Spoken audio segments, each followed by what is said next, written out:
Welcome to the Think Governance podcast channel, where we unpack governance questions at a deeper level to directors that help boards become more effective and agile, ultimately leading to better business.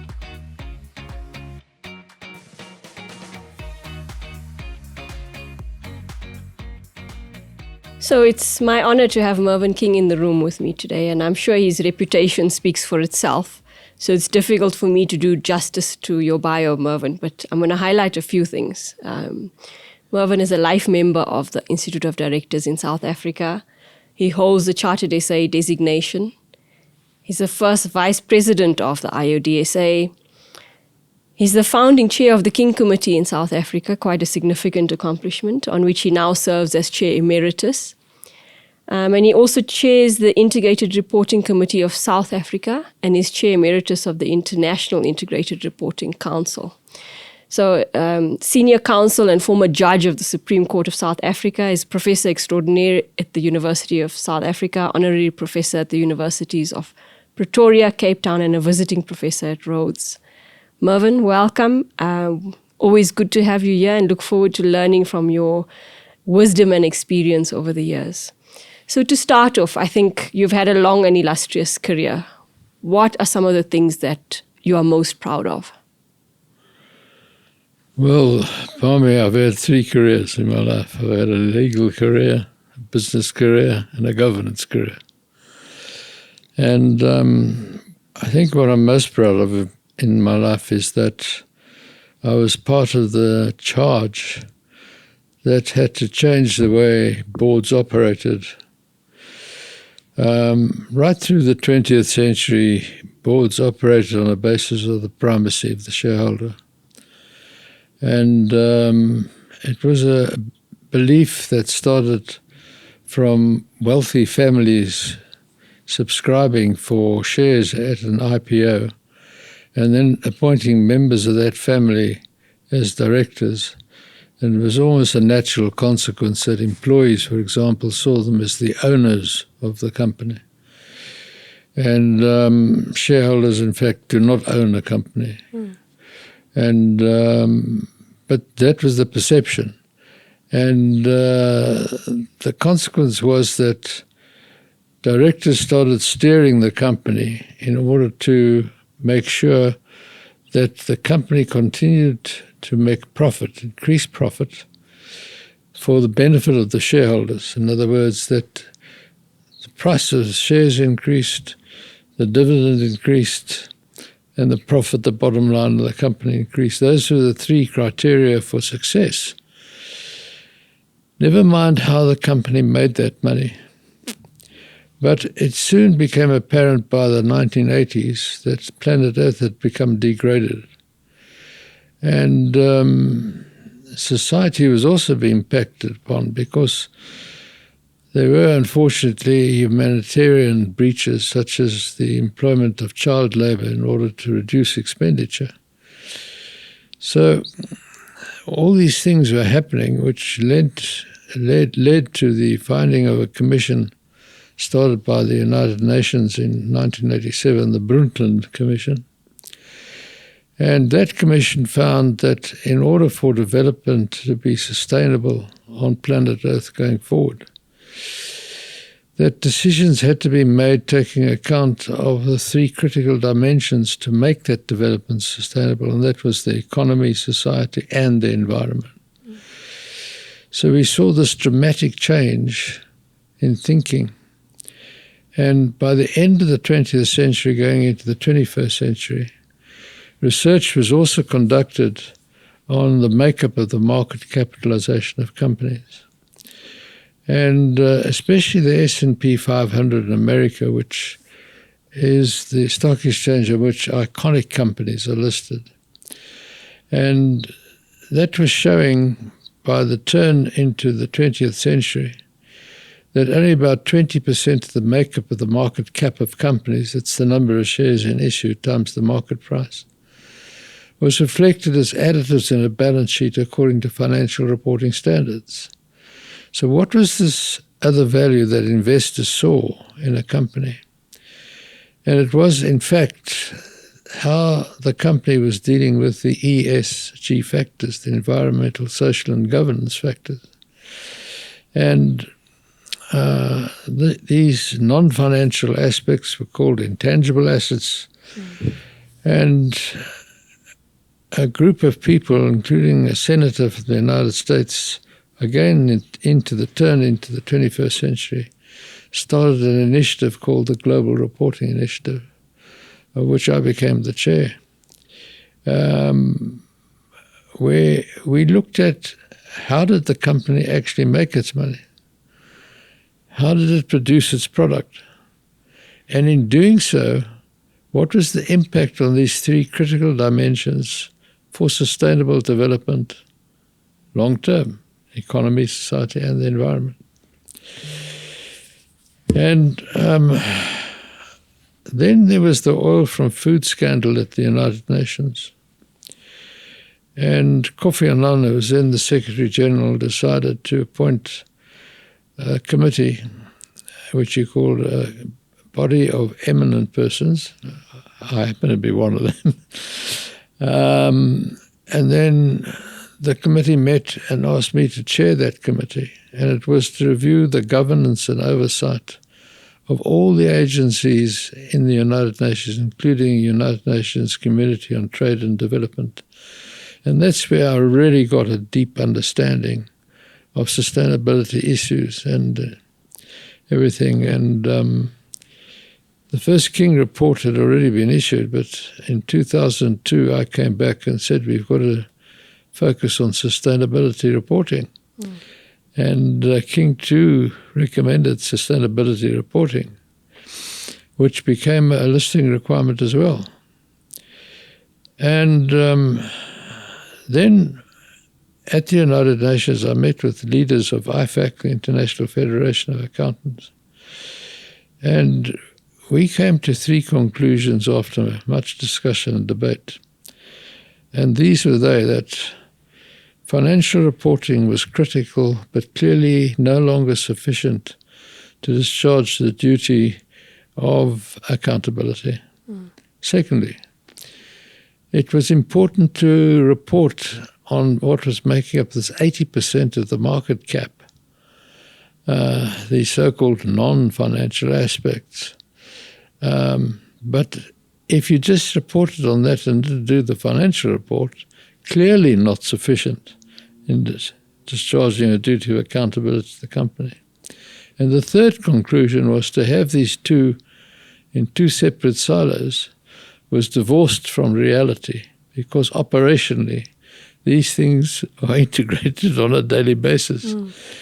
You use the plant and machinery and you put the natural assets in the plant and machinery to make something. So financial capital is involved, natural assets is involved, plant and machinery is involved, etc. And so these things are all integrated. And that led to that discussion on the integration of the resources and relationships used by a company. So by 2007, 2008, we started having that discussion on integrating these things. And really we should think on an integrated basis as well. So, for example, we should have a relook at the business model of the company, but through three prisms: the economy, society, and the environment. Had we really considered the impact of how we produce our product on the environment, for example, and we'd have so people started re-looking at their business models, and then Parmi governance was becoming a grudge compliance, and it was becoming a mindless compliance. People used to form an audit committee and a nominations committee, etc., tick those boxes and say they're practicing good governance. And we at the King Committee, so to assume my name because I was asked to do it at the beginning, and that's how it became known as the King Committee. And it was driven by your present chair of the King Committee, Ansi, that shouldn't governance be outcomes-based? If we were thinking on a basis operationally, on an outcomes-based inputs to outcomes, shouldn't governance be outcomes-based? And we did some research for about 18 months, talking to companies and talking to professionals, and we concluded it should be outcomes-based, and that's how King 4 was born. So the proudest thing in my life, so sorry, it's a long answer to your question, is that I was party to the charge in changing the mindset of boards globally, to think that the company, which is part of society, and I always say the most important person in every society is the limited liability company, because it is the instrument through which capital is raised, jobs are created, etc., etc. And the mindset of boards changed completely, and they looked at making decisions in the best long-term interest of the health of the company. Because if you got that right, it was in the long-term best interest of all the stakeholders. And we moved away from the primacy of the shareholder. So I think the proudest thing in my life is, some people say I led the charge. Well, I certainly was amongst the leaders leading that charge, both internationally and nationally. And so the other day someone called me a corporate revolutionary, and I was. And so my proudest thing is that I've been party to getting boards to think, and boards to be, the company's business to be steered on this basis of creation of value in a sustainable manner. And so the value creation model has replaced the primacy of the shareholder model. And that I've been part of that is, I think, my proudest thing. It's almost hard to believe how things started off when you started your career to where we are today in terms of this concept of businesses, duty towards society and the environment. So, Mervyn, what are some of the biggest lessons you feel you've learned over your career that other people could learn from? Well, I think what is very important when you're in a leadership position is that you understand the issues. I've had many cases, and I've chaired some big companies in London, Stock Exchange, Europe, and South Africa. And as the chair of the company, I always did the following, and people then knew in future I did the following. If there was an important issue to be discussed and decided on behalf of the company, I would phone my fellow director, Parmi, let's say, and say, Parmi, have you read your pack? Yes, Mervyn, I've read it. I said, I just want you to go further than this 30-page management report. Google, Wikipedia, do what you like, but just be more informed, because when it comes to this, I'm going to ask you to start the discussion. Now, I do that so that the whole thing is more informed, the discussion. That's the first thing. So it's discussed, let's say, for 45 minutes, and I say, well, I see the board's inclining to a resolution ABC. Is that agreed? Yes, Chair, yes. I'll just pick on one director and say, will you please tell me in detail why you voted yes? Now, if that person hasn't understood the management report, hasn't been diligent, which is one of the duties, hasn't really done his homework properly and read the facts, the management report, hasn't followed the discussion for 45 minutes, he sits there with a second row of teeth and completely embarrassed. And I just get better control of the board. There's never this situation of a discussion happening across the table, as the board meeting proceeds. It comes through me, and what happens is people actually do their homework, Parmi, because we all know the principles of good faith, care, skill, But diligence is so important. And diligence is doing your homework, understanding that pack. No good reading it and coming to the board having read it, but if you don't understand what's going on around you, you have to have the courage to do the following. You've got Joe on your left, Mary on your right, and you're too embarrassed to say, Mr. Chair, I don't understand this. Yeah. Can it please be explained to me? Because unless you understand it, you're not really contributing as a director to that decision, that solution, and you're failing in your duty of care to the company. So one of the critical issues I've learned is to make sure you understand. The next thing is you are never going to make the correct business judgment call 10 out of 10. It's not possible because you're dealing with an uncertain future event. And the law doesn't require you as a board, as the collective mind of the board when it makes that business judgment call, to make the correct one.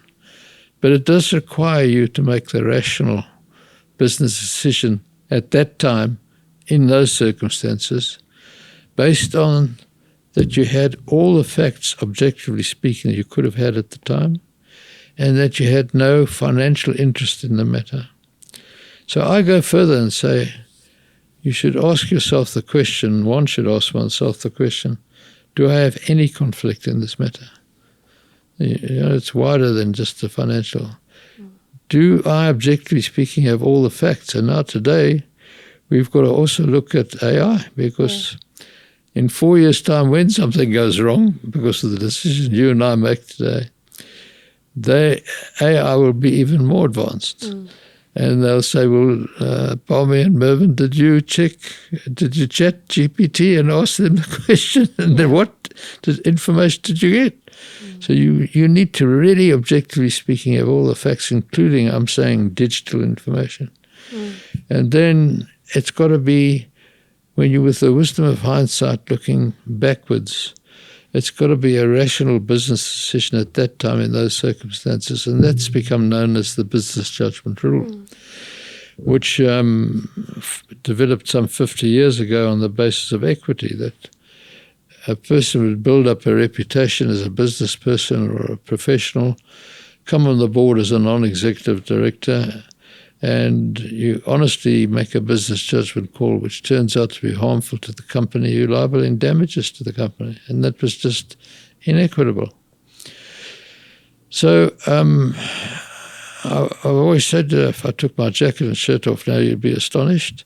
But I've got corporate scars all over my body because I've made mistakes. And I don't know of any director. And one of the corporate sins, in fact, is fear. That because of, well, this may lead to some litigation, but you've got to take risk for reward. So fear actually stifles an economy at a company board level. So it is, I believe, a corporate sin to have fear yourself, saying, well, I'm not so sure this is going to work out. It's a very good idea, but I'll abstain from voting. So I think two things I take out of that. One is the importance of a good chair, and I think you've given us a great tip there for chairs of boards out there to how they get their board members actively engaged in the conversation. And then the other common thread I've picked up is just this concept of doing your homework, whether it be preparation for a pack, research into a particular industry or decision that's being made, etc. I think far too often we have young people wanting to serve on boards and they think it's an easy role to play, easy money for 4 meetings a year type thing. So, I think to close off with, do you have some more tips for our next generation of directors? We have a number of people joining the IoD, seeing non-executive directorship in their career trajectory. What tips would you give them? Well, the biggest tip I would give them is look back the end of the 19th century and into the 20th century and until today. If you, young man or young woman, were appointed as the guardian of a 3-year-old incapacitated child, would you care for that child? Would you look after that child's assets? Would you manage its affairs in its best interests? Would you steal its assets? Would you actually, because you see business or some business opportunity, grab that opportunity for yourself? Or would you want to be seen to really be looking after this incapacitated, mindless child? Extraordinary, isn't it, that the company is one of the most important persons in your society, and yet it has no mind, no heart, and it's got no conscience. And theoretically, it can never do wrong. So I gave a talk in Australia on the Australian Broadcasting Corporation, which went around the world almost. And it was on, my talk was The Innocent Company. Because when you analyze it, there's really no guilty company. It's, by definition, it can't be. But it's corporate leaders. Those are the ones with the wrath of society when something goes wrong must turn against its corporate leaders, because they are the conscience of the company. And if they do something wrong, the company's not to blame. The company's the incapacitated artificial entity that lives through its leadership. And its leadership are the directors, which is a statutory appointment in terms of the Companies Act, and both the common law and our statute now makes it very clear your duties are good faith, care, skill and diligence. And each of those we can speak about for hours. But good faith is a question of loyalty as well.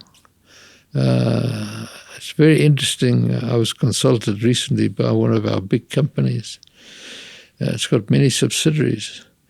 And this one director of the holding company insists on going to attend some of the board meetings of wholly owned subsidiaries. He says it informs him more.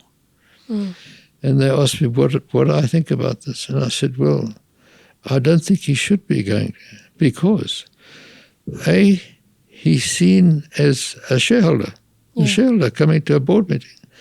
Secondly, he gets information which is not in the public domain, and the holdco is listed. And this could lead to information slipping out, which is be insider trading. Thirdly, you need a trust and confidence in your directors as a body. Individually, you trust each other, and one of the most important things is you can talk freely because the law is clear, and so is commercially it's clear that this is a confidential discussion, that nothing goes out of here unless the board by agreement has to report something. It's absolutely confidential. And yet when you have a third party sitting there uninvited, well, it disrupts that flow. And so the next critical thing was, does the MOI provide for the board to remove a director? Now, I always think the MOI should provide that, because otherwise you go through this calling extraordinary general meeting of shareholders, and it causes strife and trouble. And so for future directors, they should think of themselves as guardians and trustees of the company's assets and its business affairs, of an incapacitated person that's absolutely dependent on you, and you are the conscience of the company. So you've spoken a lot about directors' legal duties, good faith, care, skill, diligence, all these things. Now, as a corporate lawyer, I'm going to ask you, what are the risks of people going into directorship and either not understanding their duties or not fulfilling their duties? The risks are extreme, because when you agree to be a director, you put your estate on the line. You make your estate available. If you act illegally, take a corporate opportunity for your own business interests, for example, the company sues you for damages. That's why I say you put your estate on the line. For 40 years you built a reputation, and that's why the company asks you to come to be a non-executive director, independent non-executive director, or the chairman even. You put 40 years of work reputation-wise on the line. So it's absolutely critical when you get appointed as a director, You've got to accept it's an onerous situation. To be the guardian of a person and a trustee of those assets and the business affairs, and you've got to understand them, as I said before. And I think you've got to realize that you are the conscience of the company. And one of the reasons I started my Good Governance Academy was to spread this, making sure that although we're now adopting the value creation model, to make sure that the educators are educated.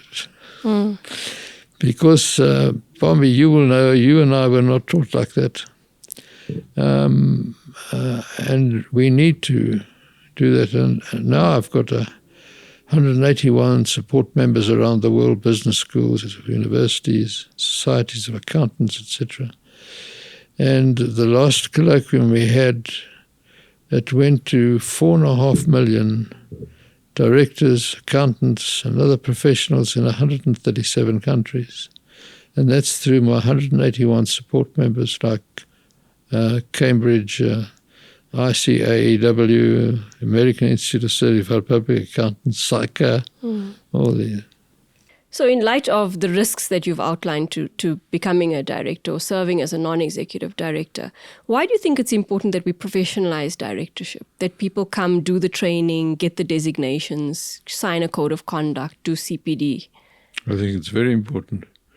And that's why, as you know, I've participated as the first vice president of this great association, IoD, in making sure that it works, that the chartered director, as you know, they not only have to write an exam, but they sit before us and we ask them questions. And so it's not a simple matter of just getting the designations of Chartered Director of South Africa. It goes through a process, and I think correctly so. But that you need to professionalize it. I think it is a profession. It is a career.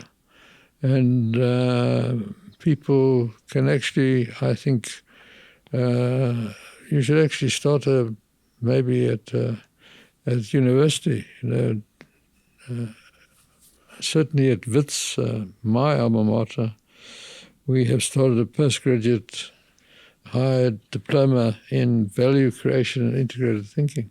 And it's a higher diploma which the Dean of the School of Accountancy has the right to have a CA or a person with an LLB or a person who's had no education but been a director for 40 years, for example. She will admit him or her to the course. So I think it is a continuous learning process. You can never learn enough about it. Thank you so much, Mervyn. As always, I've enjoyed our conversation. Thank you. And luckily now our viewers can also get to learn from your experiences. And thank you to all of you for watching this episode. Thank you. Thank you for listening to today's episode.